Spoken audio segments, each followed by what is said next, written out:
stamp on it. So in the Rhone Valley is where you're going to find the world's largest amount of Syrah. When Australia started growing grapes down under, their New World winemaking country, they put their own fingerprints all over that grape, and they call it Shiraz. So when you see those grapes, they're talking about those names or labels on the bottle. They're talking about the same varietal, except that in Australia, they do call it Shiraz, and it tastes a lot different than the Syrah that you guys are going to have from someplace here domestically or even in France. So it can be confusing because even if you go to the store, sometimes you'll see a wine called Shiraz. A lot of times you'll see it, I may refer to it as critter wine if it has a little penguin, if it has a little kangaroo, if it's got those critter wines, will often be named Shiraz, but you'll see some from California labeled as Shiraz, and that's because it's done in the Australian style. So what is the Australian style? Australian style is emphasis on big fruit and big alcohol, but not a lot of the characteristics that we know from French Syrah or domestic Syrah, the Syrah we get here in the United States. So when you see that Shiraz, that's telling you right now that's going to be real plummy and jammy, and it's going to have a really high alcohol content in it. And then a lot of times it can be maybe a little more inexpensive. In France, it's not really permitted for you to blend that grape with Cabernet, but you will see the Australians blend Cabernet and Shiraz over and over and over again because those grapes really do play well together. But in France, you won't see that. It'll be GSMs, and I know Vinamoda has their beautiful GSM blend that really characteristics of the Syrah in there, and it plays really nicely with the lighter style of the Grenache with the fruit and the Mourvedre that has the nice acidity. So it's a wonderful blending grape.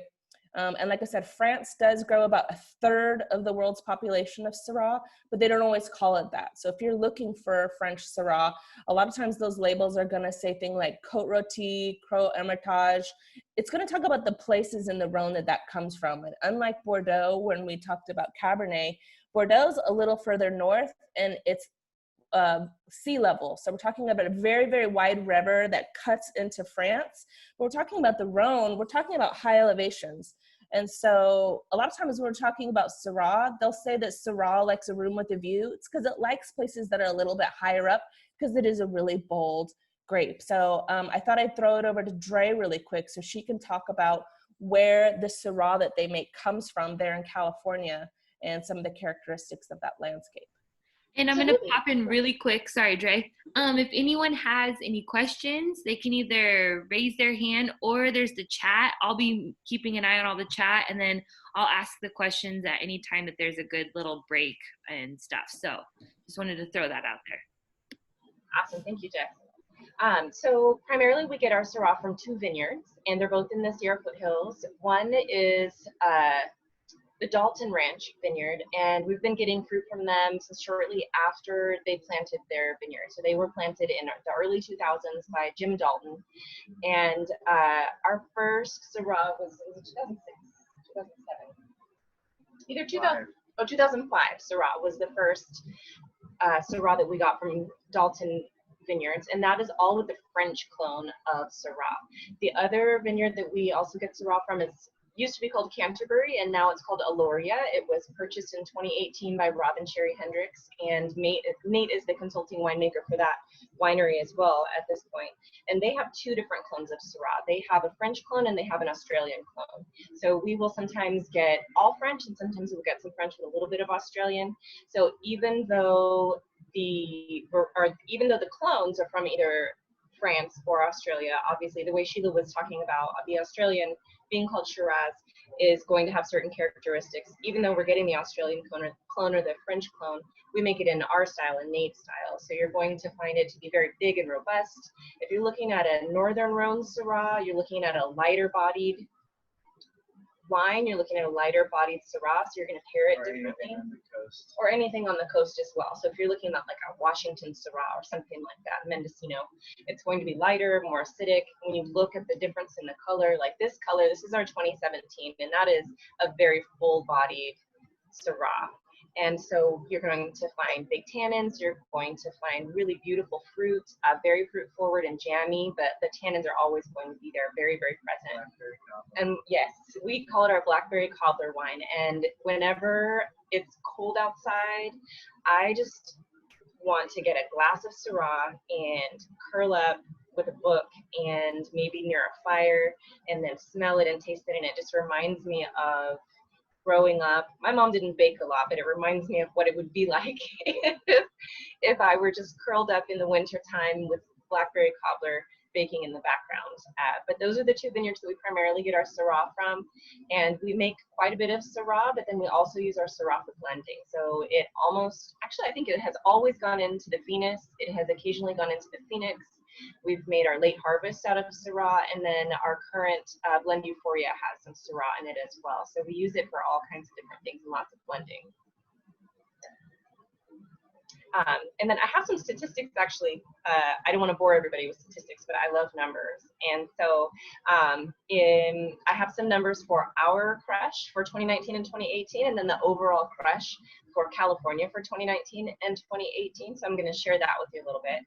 So in 2019, Vina Moda crushed 4.54 tons, and our average bricks were 28. And then the bricks, just to run through real quick in case not everyone knows what that is. Those are the degrees bricks, and that is the amount of sugar that's in the grape when it's harvested. And then the tons crushed in California in 2019 were 82,845.9, and the average bricks was 25. So that's a huge difference. That's 3 degrees bricks difference between what the average was for everyone who harvested Syrah in California in 2019 versus what we harvest at. And that is one of the reasons that we get such maximum extraction, deep color, a little bit higher alcohol you're going to find in ours, but Nate is able to balance that so nicely and make sure that it's nice and smooth. Yes, you have to walk the line to get greatness, and we teeter-totter all the time, so that's super important. Also, Nate's been disc golfing all day, so if he seems a little bit sleepy, that's because he's been outside in the heat all day. And then in 2018, we crushed 3.67 tons with an average bricks of 27.7. And then the state of California was 94,358.5 tons with an average bricks of 25.3. And so for us, it varies between 11 to 15% of our total harvest is Syrah. So that's quite a bit because we usually make between 11 and 13 varietals. So that's quite a bit of Syrah. And then interestingly too, we are able to, I talked in one of the previous classes about juice to skin ratios and the size of the clusters. And so the Syrah clusters are very hefty, but they have bigger berries, thicker skins, and then the juice to skin ratio is a little bit higher. So we can get anywhere from 120 gallons per ton up to 140 gallons per ton from Syrah. And that's not from overwatering. It's just the berries contain that much fruit because they're nice, big, hefty clusters. And then there was a decrease in the number of tons crushed of Syrah from 2018 to 2019, and we've talked a lot about that, Nate and I, because Syrah is one of our biggest sellers. It's one of the wines that we make the most of, and so we were asking a lot of people in the industry why the production of Syrah is going down, and there is a trend moving away from Syrah in California, interestingly, even though it grows so well here, but we haven't seen a slowdown at all for the desire for Syrah in our tasting room. And then also we noticed over the last 5 years, a lot of the vineyards that have Syrah were battling a disease that would come through and just wipe out the majority of the Syrah vines. And that had a lot to do, number one, with the drought, and number two, we don't know exactly what that was. The Barnes syndrome. We were trying to remember the name of it, the Barnes syndrome. So it comes through and it doesn't kill the root, but it kills the actual vine. And so a lot of vineyards were seeing that problem for the last 5 years. And so they have to come through, cut that down, and then regraft onto the original rootstock. But luckily the root does survive. So Barnes syndrome is something that's been plaguing California's Syrah for the last few years. Chuck, I don't know why that is. It's just something, I haven't seen any studies published about it, but I have seen we've just talked with other people that make Syrah, because we make Syrah for us and several other I make for 6 different places, and Syrah is always a staple in all places I make at. And in this year, so many of the grapes came off fantastic, but Syrah, there was something wrong. And I called to my vineyard manager and I said, hey, what's going on with this? But it was that way across the board for all my clients, everything. Syrah was just funky. The wines turned out to be pretty good, but it was not, it was not desirable in the first place.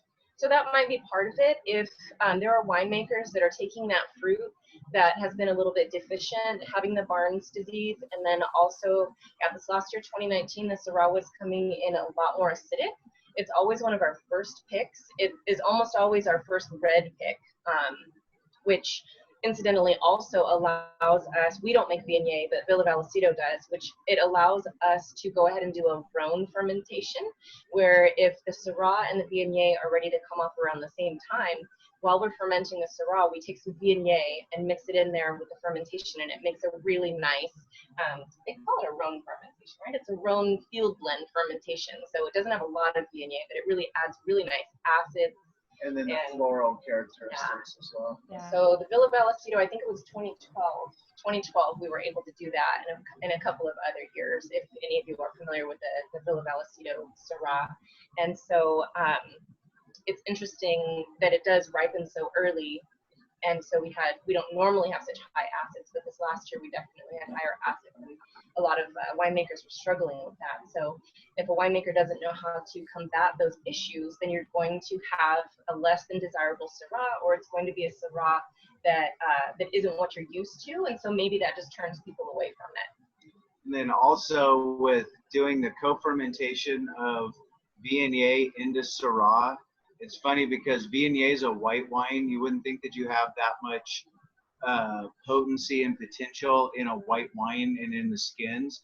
But Viognier, when you put it into Syrah, it has one of the highest enzymatic factors. So the enzymes inside the skins of Viognier go and extract other enzymes to make red wines even darker. So it's funny, you're thinking you're adding a white wine into it to soften and add floral, but it's actually making your red wine more intense and more powerful. So is that ratio? Go ahead, Sheila. I was going to say, is that ratio usually, it's like about 95 to 5%, so you don't even have to put a lot of Viognier in there? Is that usually just a little bit? Yeah. Just a little bit, and it really intensifies that Syrah. I love those combinations. I think it's fantastic. Is that why Viognier can why it's the white wine that we grow the most in our regions, a little hardier or does that have anything to do with it? Like, she wants to know if that's why Viognier is one of the main varietals we grow in Cobbler, main white varietals. Yeah, because it grows really well up here. Okay. That's the thing. It's like Syrah, like Grenache, Barbera. Yeah. It's one of those things that grow really well here. But the pivotal thing of if we're going to go ahead and talk about Viognier is that Viognier has to be picked at exactly the right bricks. And when you're out walking the vineyard, it's tasting a little bit tart. You have to wait till you taste the mandarin orange. And once you taste that little bit of mandarin orange with that hint of sweet, you know it, but it has to be picked right away. So it's just Viognier is so touchy. And it's I feel like one of the more particular grapes about its canopy. If you cut back the canopy too much on Viognier, it changes the flavors and it's harder to get to that. It gets more sunburn. Yeah, the sunburn takes much more effect than it does on even other white varietals like Chardonnay. So the canopy has to be done just right too. I love Viognier. I think it's a really underrated white varietal. We don't see it a lot. I think it's fantastic that you guys are able to grow it in the Sierra foothills. Of course, France does grow it. They export very little of it because they drink it as their daily drinker a lot of times because it grows so abundantly in the Rhone Valley. And then they drink a lot of red, so it's like they're white. And I think it's just really food friendly. has really good balance. It doesn't have, too much acidity to it at all. I love that you guys do a blend of both Australian and French clones, because it tells a lot about the kind of both spectrums of that particular grape. In reference to some of the other grapes that we've talked to, if we were going to have like this being the most light-bodied and this being the most full-bodied here, your Pinot Noirs, your Grenaches, the Barbera, the Syrah's all the way at the end. It's got all the color. It's full-bodied. It has the alcohol. It has tannins. It has fruit. It's like on those measurements, it's reaching all the way to the end of that spectrum. And just to give you an idea, I know you guys can't read this, but I just want to show you a little bit about the flavor profile chart of Syrah.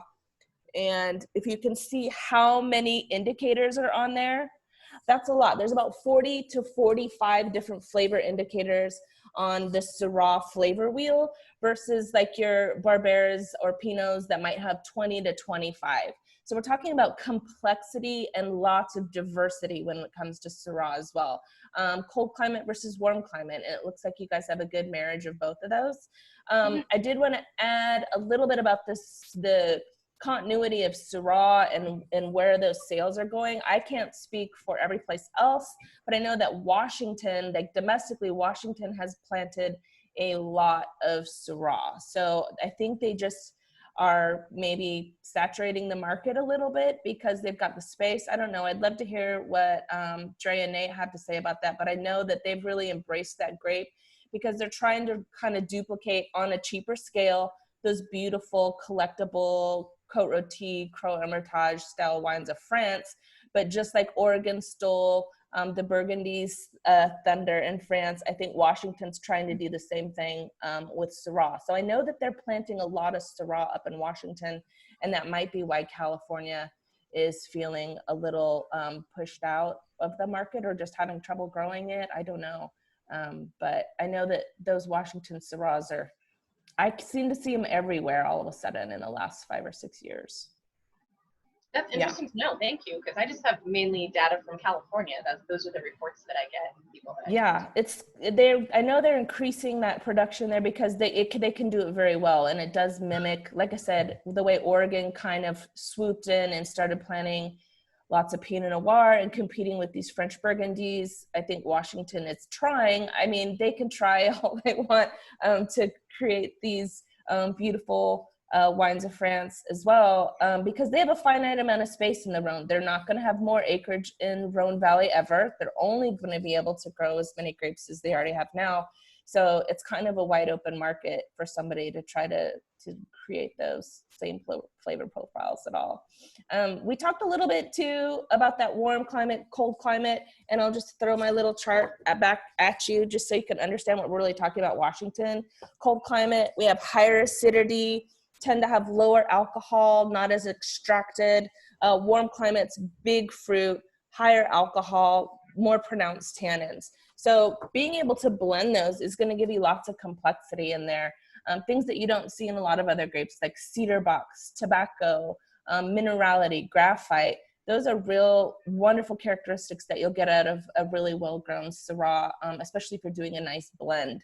So did you say the percentage of your Australian clone to French clone was? It depends on which year. It is, since we contract our fruit, French versus like 80-20. like 80-20, mainly French with just a little bit Australian. We have a lot more accessibility to the French clone than the Australian clone. And then Nate just really likes to work with it. And then he also makes the Syrah for Euclid and uses only the French for that. And then the one for Villa Valsito is also French, right? Yeah, so those are all French. And then the little bit of Australian that we get is from the Aloria vineyard. So we're able to blend it from there. The 2017 is 100% Dalton, so that's 100% French clone. And then the 2016 is a blend of the Dalton and the Canterbury / Aloria. So it's half Dalton and then half Renner / Canterbury, but then of that half, 80% is French and 20% is Australian. So it's just got a little hint of influence, but it still does influence it.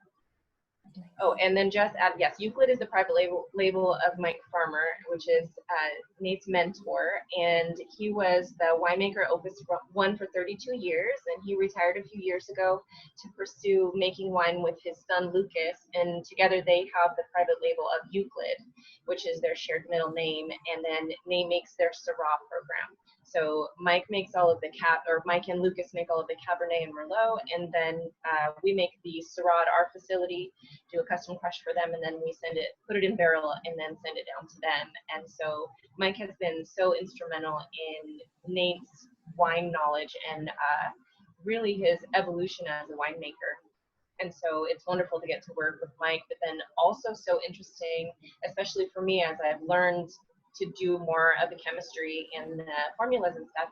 When we're doing Vinamoda wine, I know what all the formulas are, but when we're doing Euclid wine, Mike wants it done a very, very specific way, and it's a little bit different because it's his style. And so, you know, we're texting him at 2 in the morning, okay, these are the numbers, what do you want us to do, and what's the formula? And so it turns out a little bit different, even though it's the same fruit that we get typically, but with just the French, it ends up being different in the end because the formula is a little bit different. He wants his wine to be bone dry, so we let it go ahead and ferment all the way into negative numbers.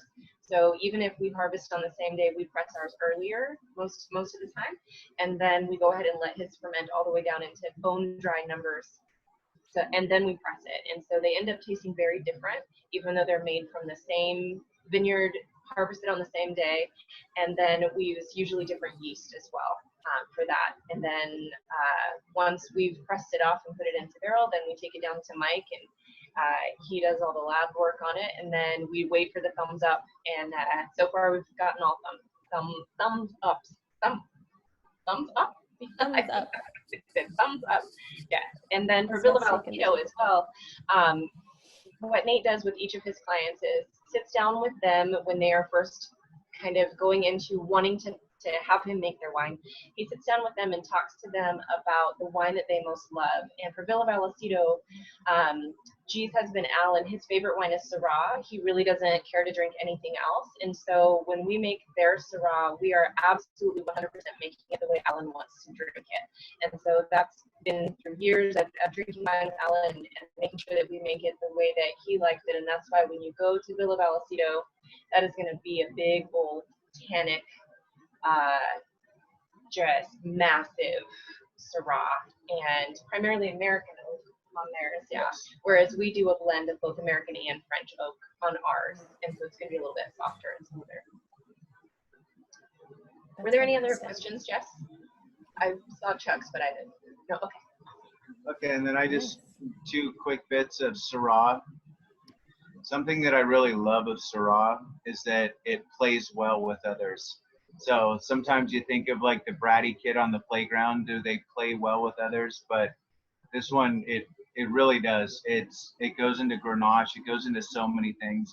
There's certain wines like Barbera that just do not play well with others. They won't blend into anything. It's just never quite right. So what I really love about Syrah is that it plays really well, and it always enhances or allows other things to come into it that makes it great, really beautiful wine. And I wanted to say too, I feel the most prepared for this class that I've ever been. Yay, 3rd time's the charm. But Syrah is the wine that Nate is the most awarded for Vinamoda, as well as across the board for all of the places that he makes wine for. So the 2017, if any of you are having that won a double gold best of class at the San Francisco Chronicle. Super exciting. We were really hoping that it would also do really well at the California State Fair, but they canceled that competition this year. And then the Sunset International, I believe, was also canceled. And so it's just the Chronicle this year because they judged in January. That one was a double gold best of class. And then the 2015 was also a double gold best of class at the San Francisco Chronicle. It was also the best wine at the Calaveras Wild Ridge Showdown. And that was a really fun event where it was locals that all came, and local wineries submitted a wine. It had to be a straight varietal, not a blend. And it was just judged by the people. And so everyone went through and tasted all the wines You didn't know what it was. You just judged it. And then out of all of the wines submitted from local wineries, it won the best of Calaveras. And then we also won gold medals for our 2016, 2015, 2013, and 2011 Syrahs. And then the wines that he made for Euclid and Villa Vallecito both won double gold and best of class at the San Francisco Chronicle in the same year, actually, which was interesting. Was that both 2011? Yeah, 2011. And so that was very interesting too, because 2011 was such a rainy year. And so the wines were a little bit different. They were a little bit more acidic. And so it was really cool to have both of those win best of class at the same competition. And then interestingly too, our 2011 Syrah did not win a medal at that competition, but it is the wine that we were drinking when Nate proposed to me back in 2013. So holds a special place in my heart for that. So we have a couple of questions now. So one of them is from Chuck, and it talks about what makes Syrah such a great blending grape. And so he asked, why is that as far as blending well? And then is it chemical, or is it just that it is more variable, like Sheila said, or both? And then the next one is James was asking if you have the 2017 tasting notes for the Syrah, because they are about Jim Dalton. And if you don't, I can send them to you so you can read them.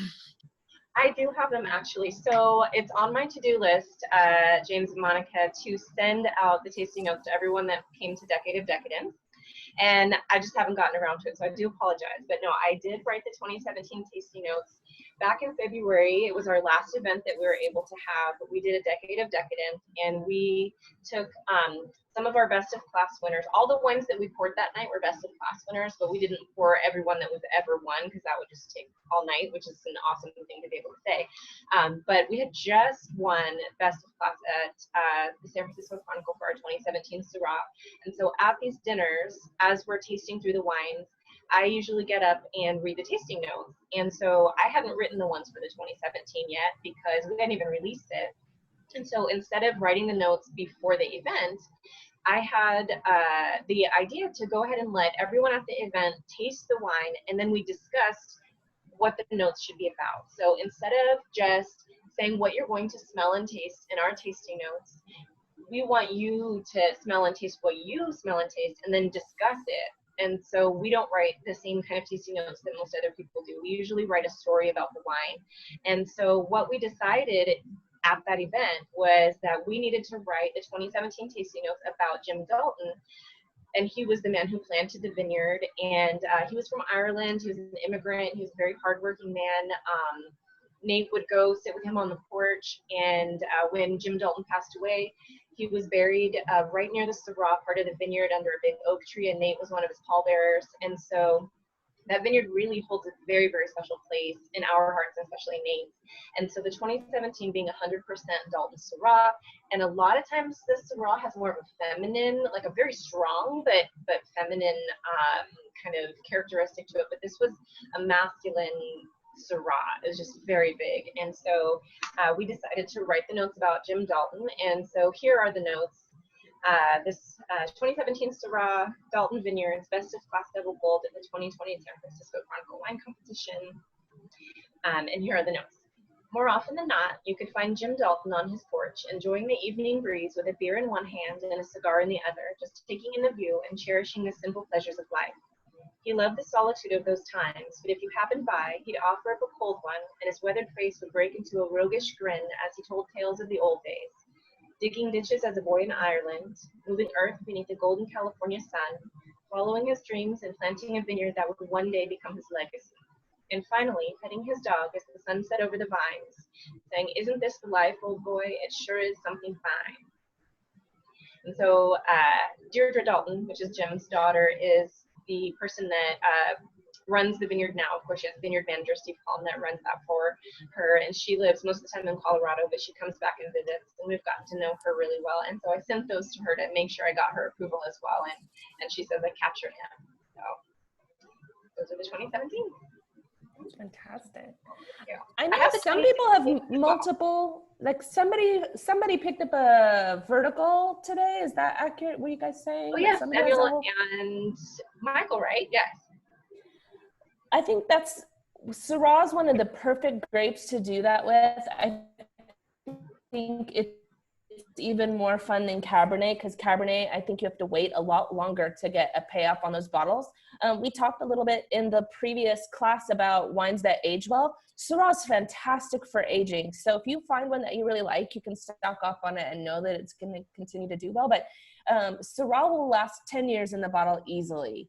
So doing a vertical tasting like that is a fantastic way to really enjoy this grape, because like Dre mentioned so many times, and Nate, about the variations from vintage to vintage that you'll find with Syrah from the same vineyard, or even just the way that the wine is made, being able to taste it year after year and just notice those differences. Again, Syrah's got complexity, but it's approachable. So maybe, you know, the one year you're going to get cedar out of it, and the next time you're going to get vanilla, and the next time you're going to get something else.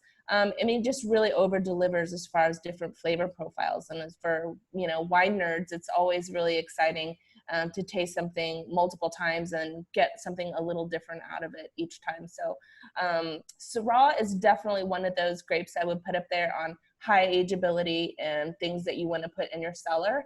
And also it's great with different foods. It is a bolder wine, but if you're making, you know, heavier meats or roasting things and lambs and like all those kind of dishes, Syrah's your best friend with that, because it just really is fantastic as far as having a lot of different, again, flavor profiles. But anytime you're cooking bold food, but especially grilling meats or heartier meats or even game meats, Syrah is a fantastic companion to all of those type of dishes. Or, I mean, think about your Thanksgiving dishes. If you have a lot of different things on the table, you want something that's going to go with all of those things.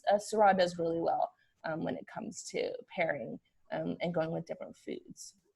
I will say one thing, adding too on the food pairings, it goes so well with meats because, but especially the fattier meats. And so if you're going to have Syrah, having a ribeye that has those really nice fats in there is fantastic, because it really goes so well with the wine. And then if you are going to have roasted vegetables, if you are going to pair that with a Syrah or something with really big tannins, you want to go with vegetables that have lower tannins. So you're going to do vegetables that have fewer stems and fewer leaves, because then they don't compete with those tannins in the wine. But then you can really have the fattier pieces of meat, and the vegetables go just so well and bring the fruit out in the wine as well. Yeah, because if like a fattier cut of meat, think about it, you're going to have, the fat is going to be on your palate. It's going to cover up your taste buds. It's going to create a little bit of layer between the next bite of food.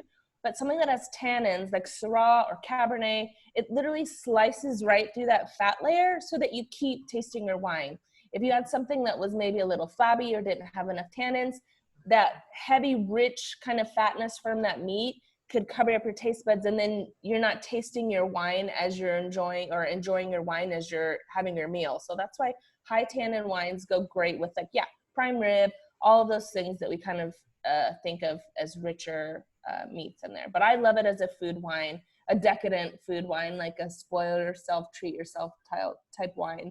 And for decadence bolder, is one of the words I always use for Syrah, or for our Syrah anyway, and for those bigger, bolder Syrahs. It's so decadent. That's fantastic. Do we have any other questions to catch up on before I go to any tidbits? A little bit on the what makes Syrah such a great blending grape. Is there a particular reason? I'll let Dre handle that. I am not sure. I think one of the nice things about Syrah is that it typically does have really balanced pH and acids. And so if you're going actually higher in pH. Okay, Nate's is a little bit higher in the pH, which plays a role in that as well. So you're going to have the lower acids. And then when you're blending it into a wine that maybe has some rough edges, which is typically what we're looking to kind of correct when we blend, the Syrah just really smooths everything out. And that, yes, and he's repeating Blackberry Cobbler. It's just very, almost yeasty sometimes, but it's just got this really decadent quality to it. And so if you're having a wine that needs a little more depth, if you're having a wine that needs to be a little smoother, the Syrahs almost always have a long, smooth finish. And so if we have a wine that needs a little bit of help on the finish, the Syrah is something that can almost always benefit that. And then it just, as Nate was saying, it just plays really, really well.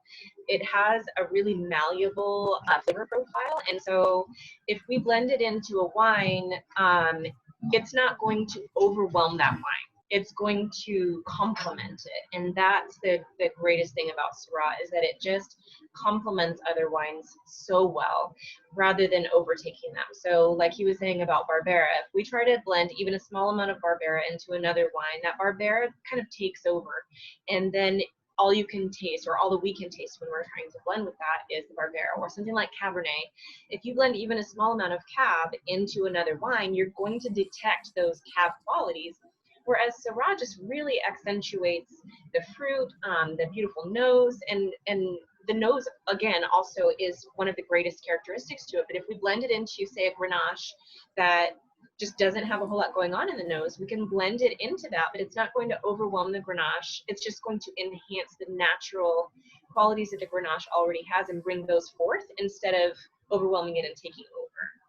So I don't know chemically, but Nate said it did have higher pH, but yeah, it's just, that's my experience with the different blendings, is anytime we need to assist something, Syrah or Petite Syrah are the first two that we try. And it blends, yeah, with so many, you won't see them come out of France. Well, in France, so France and Italy have their own set of wine laws. So in order to get the stickers and the stamps and all the bottles of wine, you kind of have to follow the appellation rules. Otherwise, in France, if you aren't following those rules, then they're only allowed to call it vin de table, table wine. So it doesn't matter how expensive the grapes are, it doesn't matter how much it costs, it doesn't matter how fantastic it is. In France, it'll be table wine. So you'll see blends of Cabernet and Syrah coming out of France that are just table wine, that are fantastic wines, but not recognized by the hierarchy of French winemaking. Just like in Italy, you can't have bandit grapes or grapes that originate from France, things like Merlot and Cabernet, even though when they put those grapes into their domestic things like Sangiovese and everything, and they make these fantastic Super Tuscans, those are some of the most fabulous collectible wines, not even cheap. They could be $100 wines, but they're still bandit wines, and they cannot earn that little band around the top of it. So Syrah is fantastic. And then, yeah, GSM, that's the Heart of Rhone. That GSM, if you don't know, is a Grenache Syrah Mourvedre blend. And then Rhone wines will usually have just some portion of Grenache and Syrah. Sometimes it's 80-20 Grenache and just a little bit of Syrah. Sometimes it's heavy Grenache and a little bit, or heavy Syrah and a little bit of Grenache. But yeah, I love a Syrah blend because I know that it's always going to amplify and let all of the grapes come out at the end result and not dominate the whole wine. So I think it makes a fantastic wine. I did want to touch on, I meant to mention this at the very beginning, we talked about the name of Syrah versus Shiraz and how they are the same varietal but grown in different places. I wanted to touch on Petite Syrah because there's a lot of confusion about those names. And is Petite Syrah just small Syrah? They are genetically similar, but Petite Syrah has its entirely different characteristic. First of all, it's grown in hot temperatures. There in California, Lodi probably produces the most Petite Syrah, and then you'll see some in Napa Valley as well. It is inky dark. So we talked about the Syrah being a darker purple grape. Petite Syrah is almost sometimes black. Like Petite Syrah, you do not want to be pouring that, before Labor Day. Wait till after Labor Day when you're not wearing your white clothes, because if you get Petite Syrah on your good white pants or your white blouse, you're never going to get it out. So it's really, really inky. And whereas the Syrah, as Nate has said, is like Blackberry Cobbler, this is like pure jam. It's just a fruit. It can have a lot of alcohol content. You will see a lot of it come out of Lodi, and they'll blend it a lot of times with their Zin blends, but a lot of times they'll throw in your common table wines, they'll put a little percentage of that Petite Syrah in there just to give the wine the the beautiful color that Petite Syrah can ask. So if you absolutely love Syrah, I'm not saying not to try Petite Syrah, but it really is a tiny little grape that's packed full of flavor, but it is not going to be the same complexity that you get out of Syrah. It doesn't have the diversity. It really is to add jammy fruit, alcohol, and color to the wine. That being said, I've had fantastic Petite Syrahs, and Napa does grow a lot of it, but they will use it in their blends to add those exact things: fruit, color, and a little bit of maybe body to a wine, because it will kind of cover some things up. But on its own, it can tend to be way too much of a varietal.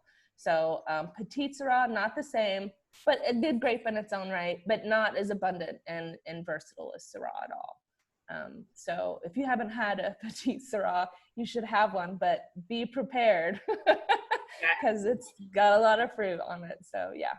Well, and that's ours, definitely. The Petite Syrah has always been our biggest wine that we've made. The Tempranillo that we just bottled is the only wine that we've ever made that's bigger than our Petite Syrah. And so we're super excited for everyone to try that. We'll be pouring it on June 27th at our Futures party, I guess it's called.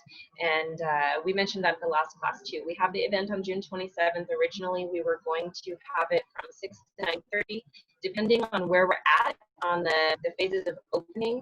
We are still going to have the event that day and allow people to taste our entire 2018 lineup. But if we're not able to have an event, like a regular event, we'll go ahead and just make appointments for each person that is planning on coming to the event throughout the day, so that you can still come and taste all of the wines. So if you are interested in going to that event, we'll be pouring all of our 2018s and talking about those, and then you'll have the opportunity to taste those and purchase those on that day. So just message us here or on info@vinamoda.com to let us know if you want to the reservation. It is complimentary to all of our wine club members.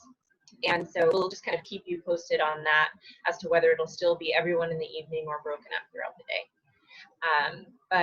So yeah, and we'll have our Petite Syrah there and our new 2018 Syrah, as well as a bunch of other varietals. And then yeah, the Petite Syrah is just fantastic. And then a lot of times it's called Grape, and that is because the man that genetically created it was Henry Grape. And so you can see that as well. Sometimes it's called Petite Syrah, sometimes it's called Grape, but they are the same thing. And so I also have our 2016 Syrah tasting notes for anyone who's drinking that one. I didn't go all the way back because I would have just been lost in the rabbit hole that is our tasting notes through the years. But the 2016 Syrah was definitely a very strong female, but very strong and majestic. And so what we were trying to really tell a story of this lioness that's so bold and majestic. And so it was an interesting feat for me to try to talk about a lioness in tasting notes. How do you do that? And so I hope that I did it justice here. So for those of you that are tasting the 2016, this one was a blend of Dalton Vineyards and Canterbury Vineyards, and it was equal. We got 2 tons of fruit from both of those vineyards that year. And then, as we said, the Canterbury side was 80% French and 20% Australian. And that one won a gold at the 2019 San Francisco Chronicle and a silver at the California State Fair. In the land of make-believe, soft candlelight illuminates decadent offerings placed along the altar of Aslan's queen, her majestic figure draped in silken robes the color of 1,000 setting suns. The velveteen rumble of her throat calls forth the greatest desires from the depth of your being, each exquisitely revealed upon a platter formed by the remnants of ancient dreams. And in that one, too, if you taste the 2016, I just finished the 16 and now I have the 17, so I can't sip it and read it. But we really felt that the 2016 had a lot of old world traditional flavors to it and smells to it, as well as Sheila was talking about the old world versus the new world. It just had these really nice characteristics that were both, and it was a really nice balance of that. And again, super decadent and then velvety and silky, depending on where you're at. Like when you first put it in your mouth, it's like silky, and then moves into velvety, and then moves back into silky on the finish. And so just imagine We have a cat that looks like Linus, even though he's a boy. He was back here on the couch earlier, but he's not now. And I just imagined how regal he looks, and the way that when I pet him, how soft and textured his fur is. And I've never pet a lioness, but I just always imagine that that's what it would be like, that texture that's so soft and smooth, but at the same time multi-layered and so textured and heavy and thick, but not overbearing. And so that is where the 2016 inspiration came from. So we had a question about, because we just sent our latest inventory update, and the oldest Syrah that we have available is a 2007. And I don't think I've ever had the 2007 Syrah. And so Michael and Samuel are wondering what your thoughts were on it, Dre, and if you could break it down a little bit for them to see if maybe they need to come in and grab a bottle. Sure. So actually, I recently asked Nate, because he can remember every single varietal in his head very, very clearly. I sometimes have to go back to my notes. So I don't know. Actually, he just walked back in. I had some notes on it, but let me see. Was Nick Almonte asked for a description of the 07 Syrah, and I had Nate give me that description, so I'm going to look for it really quick. But do you, the oldest Syrah we have in our inventory right now is the 2007. Do you want to talk about that a little bit? Yeah, it was a very fruit forward, but also very tannic, big, bold wine.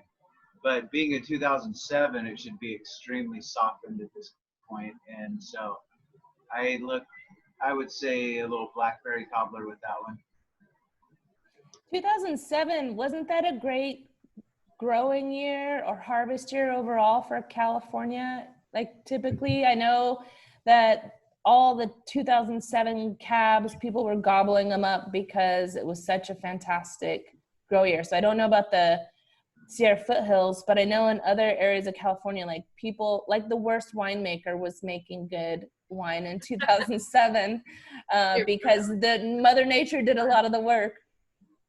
Yeah, it was just nice and jammy and tannic and big and bold. 7 was a pretty year. So with the harvest year overall, do you remember it? Yeah, it was a hotter year, and it seemed to be a lot of big fruit forward, big tannins, jammy wines. And our 2007 Zinfandel won a best of class, and I think even bigger award than that. It was best red or something, I think, at the state fair. State fair or and so what Nate said when Nick was asking, he said the 2007 Syrah is big and rich and has softened down beautifully. So very short notes. I haven't tasted it in probably 2 years, so it would be hard for me to say for sure. But Nick and Dawn, that being an older one, have you had that, the 07 Syrah? No, you haven't had it yet. Okay. Well, when you do have it, you'll have to give us a little bit of feedback about what you think. So, and so our Syrahs typically, Nate recommends laying them down 15 years, sometimes even longer, because they are so big and bold and they can really hold up to aging. And then they just continue to soften and become more beautiful. So it should be drinking really nicely at this point. And that's the last of it, I do believe, what's in the tasting room. I don't think we have any more of that anywhere. I was going to add really quickly about Petite Syrah, even though I know we're talking about Syrah, but we did veer off course shortly. Petite Syrah has become a California grape. Most of the world's Petite Syrah is going to be there in California. So if you want something just like Zinfandel, that's a backyard grape, something that California is doing, that nobody else in the world is really touching on and doing with a lot of finesse, or maybe just growing it in small amounts for blending purposes, but really not embracing like the beauty of the grape, you're in the perfect place to enjoy the world's best Petite Syrah because it's all there. And when I say all there, I think less than 10,000 acres in the world of Petite Syrah, and 90% of that is going to be there in California. So it's one of those you can really enjoy for a lot of the natural characteristics that California does to grapes and makes them really beautiful. Absolutely. Well, and then too, here in the Sierra foothills, we have a Mediterranean climate, and then out on Arolla Road, which is where we get the fruit from Aloria as well as Villa Vallecito, that is actually its own microclimate that is its own Mediterranean. And so it's 5 degrees warmer in the winter and 5 degrees cooler in the summer than everywhere else in the county. And it's just, and it has the nice cool breeze coming off the lake in the evening time. And so that is the earliest ripening fruit in the whole county is out there on that peninsula. And so it just grows so beautifully out there because it has this gorgeous microclimate. And then here in Calaveras too, you can go anywhere from 1,500 feet elevation up to 2,400 feet elevation. And well, actually, not just Calaveras, but wine grape growing. I think there's vineyards up to 3,000 feet.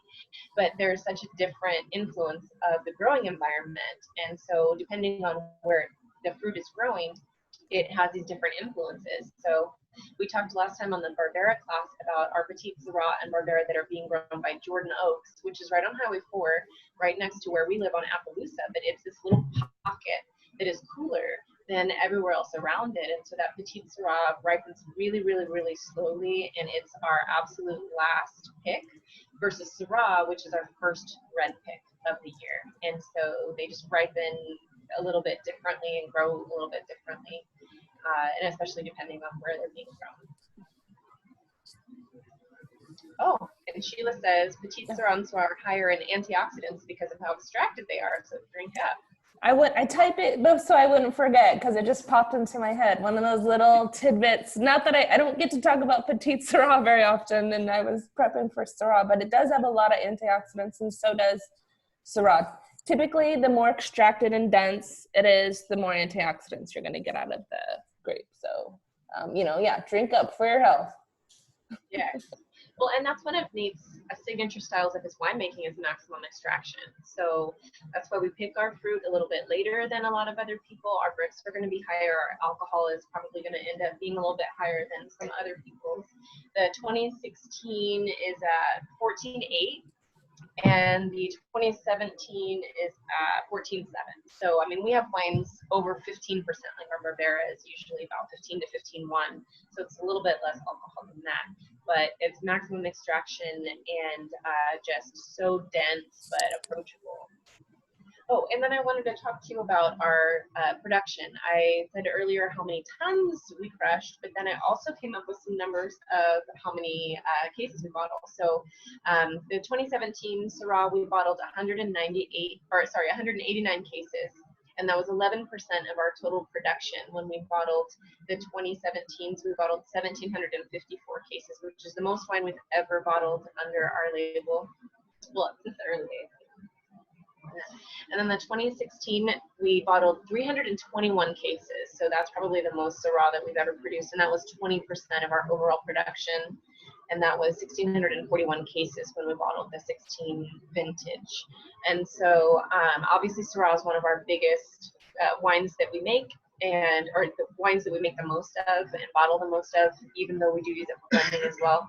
And it is one of our most popular grapes. I would say it's second after Syrah. Well, Venus and Phoenix are probably the second favorite. Like they're tied for second, depending on who's asking for it. And then the Syrah is right after that. So, and obviously, since we asked what people wanted us to do a class on, and Barbera and Syrah were the two that everyone was the most interested in. So, do we have any other questions or comments? As you've been sipping on your Syrah, any notes that you want to share? Chuck says that he drinks wine from 2 labels, but Nate makes both those wines. And then James is wondering, will we do any classes post-COVID? Yes. So prior to all of this happening, we had already decided that we wanted to start hosting some wine classes in the tasting room or in the backyard. And so several years ago, I started doing a women's wine study, and it was called Women's Wine Study, an intimate relationship with wine. And so it's not that I can't teach to men, it's just men were never interested in taking an intimate study of wine class. And so I started doing that a few years ago, and it was always just by request. and by groups that would ask me to, and I didn't really advertise it. And so when we were talking about what we wanted to do for 2020, and as most of you know, we really changed the way that we're doing our events this year, and we had decided on that last fall that we were going to change things. And so one of the things we wanted to do was have these smaller gatherings, not only with our staff, but also with our members and our customers. And we thought maybe on Friday evenings we would do something either in the backyard or in the tasting room.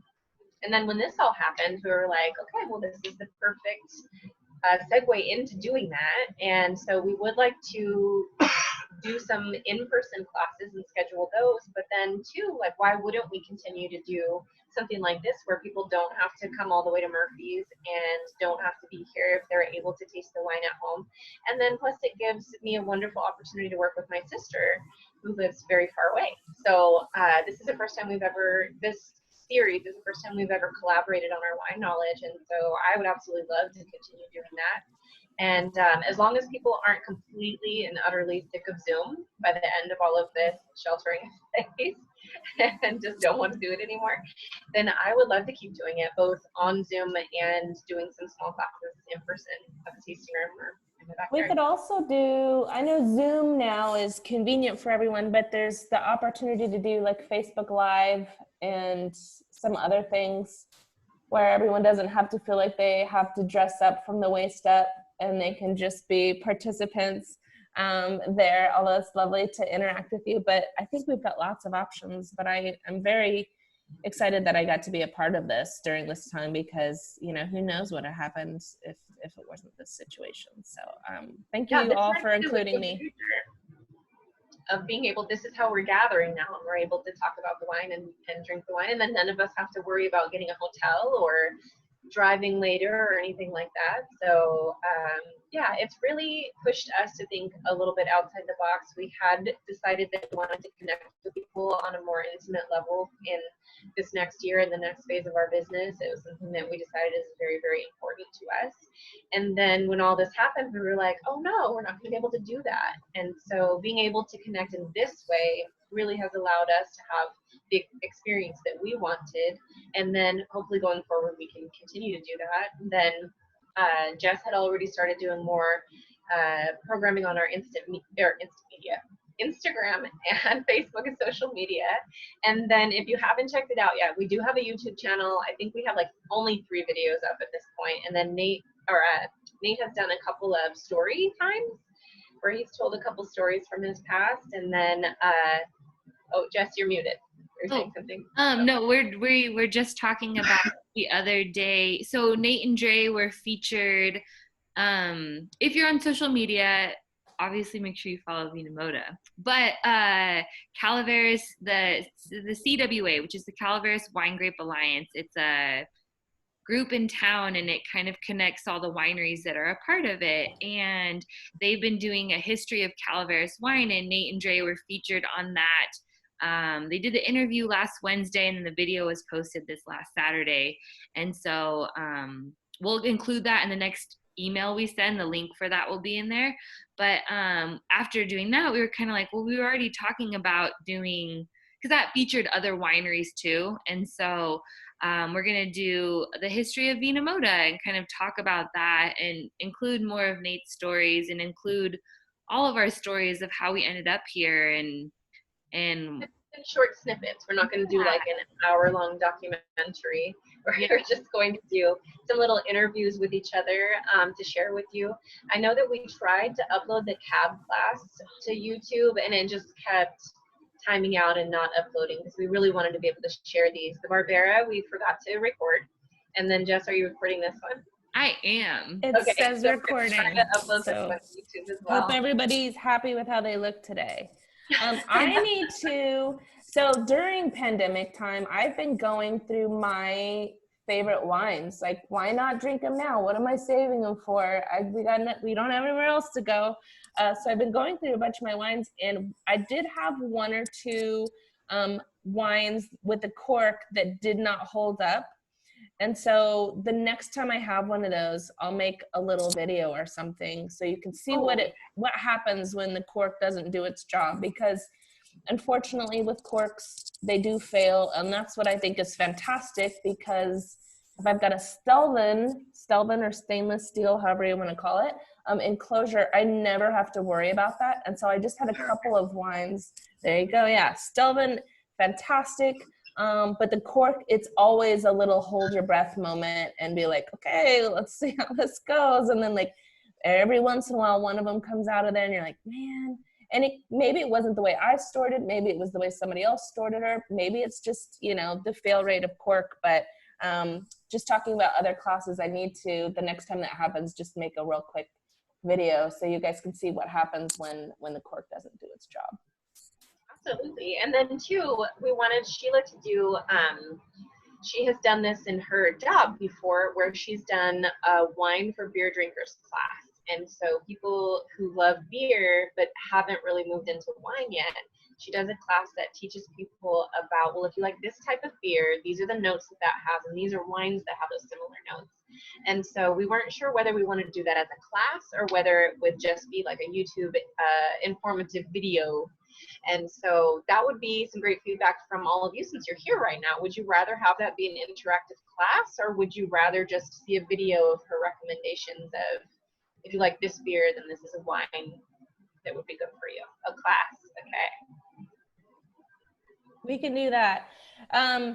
There's a lot of beer snobs out there that don't appreciate wine, and it doesn't make any sense to me, because if you can appreciate all the varieties of beer and know the different styles and know what to expect, it's a really easy translation into wine. It's just a matter of navigating what wines, what is that flavor, what am I supposed to get out of it? And it's overwhelming, because for most of us, if we're wine drinkers, we've only ever been told that there's white wine and there's red wine and there's pink wine and there's bubbly wine, but there's a lot more to go along with that. So translating those wine styles into beer types breaks down a lot of the mystery behind it, and then you can really start to have a new appreciation for it. So it'll be a lot of fun. Awesome, because you know, a lot of times people come to Murphy's and one half of the couple likes wine and the other half of the couple likes beer.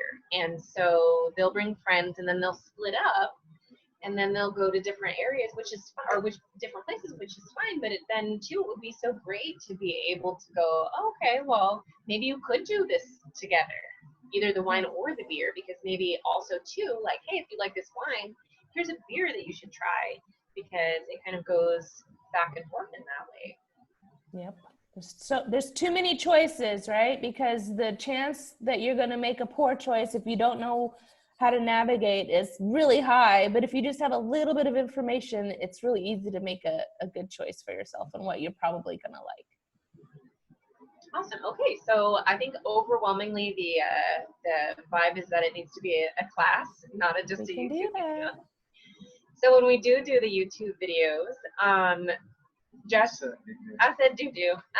When we do the videos on YouTube, we were talking about it being kind of an interview, and so we would be so interested to know what you would like to know about our history, about ourselves, about our crew, about, you know, anything. I mean, obviously, if you don't already know some things, you don't know what to ask or want to know more about, but we would just be interested if you get a chance to let us know what you would like to hear about from us if we were to do those. Oh, you can call it hops and tannins. Awesome. That's love it. Yeah. Wonderful. So yeah, just let us know if you think of anything, and then we haven't planned our next class yet. So it's getting hotter now, so we're thinking we'll probably move into some of the lighter wines. Would people be interested in doing a class about Chardonnay? Or some of the lighter reds? Or Pinot? Or Grenache?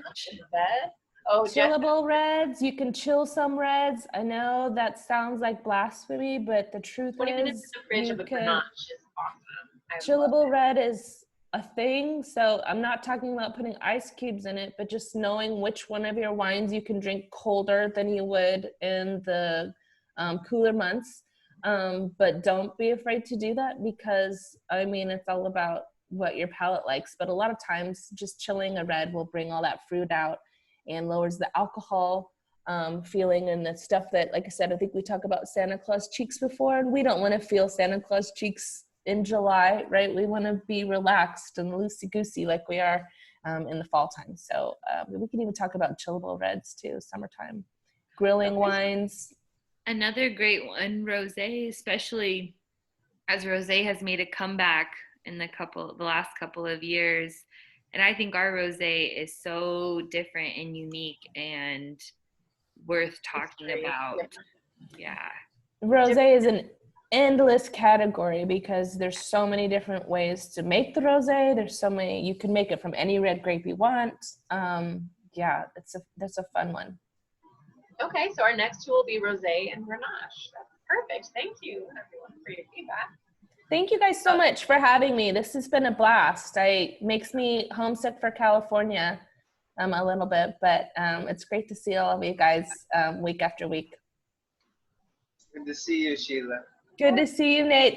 Thank Jeff's you. here. He's got the dogs outside, although he doesn't Thank also you. want to be on here. So. But he says hello. Awesome. You guys are wonderful.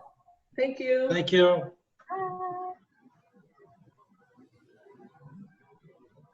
We're not leaving. Are we done? I know, no. I'm just like, I don't, it's the awkward part. We're all in the parking lot. If we weren't on Zoom, we'd be awkwardly, okay. We'll still kind of hang out a little bit, and then they want to chat or have some questions just, for a handful of us. So I'm Absolutely. wait to see if we Well, have I that. will see you guys in the next class. Okay, we'll plan Thanks it. again. Thank you. Sheila. I love you. Love you.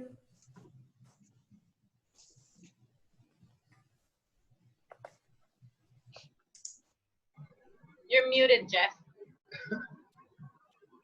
I'm telling everyone to unmute themselves, and then I'm like, I can't unmute you if you've muted yourself. So I'm going to stop the recording now because I think that we covered the class part. So